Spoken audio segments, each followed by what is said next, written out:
Le peuple qui marchait dans les ténèbres a vu se lever une grande lumière.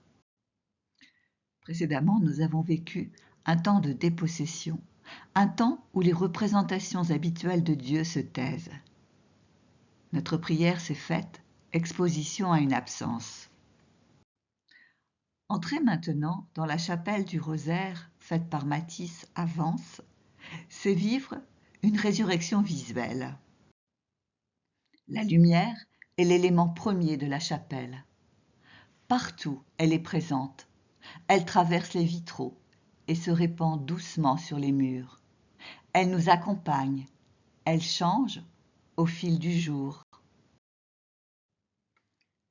Les vitraux ne représentent aucune scène figurative.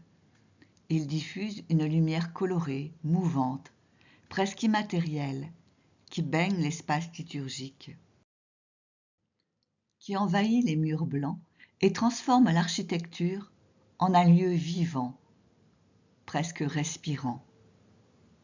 Cette lumière douce, incarnée dans la matière, nous dit le Christ, lumière du monde.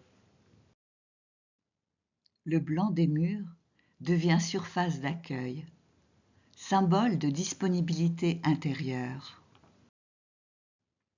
Nous pouvons presque entendre une voix nous dire « Laisse la lumière te traverser, laisse la parole reposer en toi ». Et quand on se retourne pour sortir, apparaît au-dessus de la porte le chemin de croix. Nous sommes passés par lui, nous devrons repasser par lui.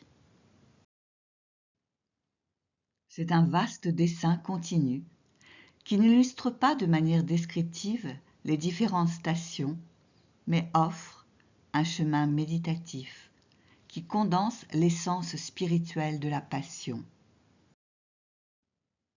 Le trait noir, presque fragile, suggère un Christ vulnérable, dépouillé de toute gloire visible.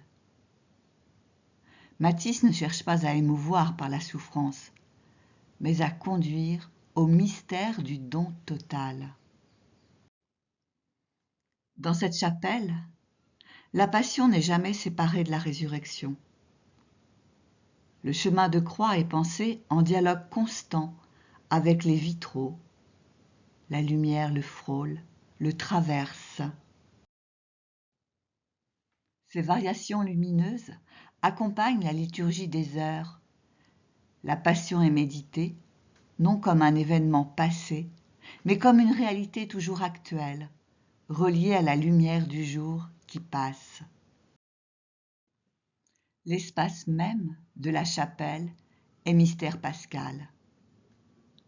Il ne nous est demandé rien d'autre que de demeurer, de regarder et d'accepter qu'au cœur du dépouillement, la lumière est à l'œuvre.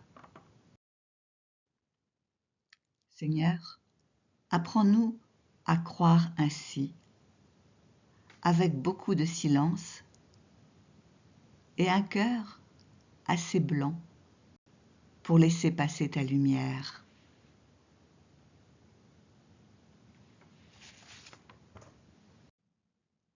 Et je peux me demander, où est ma lumière aujourd'hui? Qu'est-ce qui, dans ma vie actuelle, ressemble à une petite flamme plutôt qu'à une clarté éclatante? Ai-je tendance à la juger insuffisante ou la reconnaître comme suffisante pour maintenant?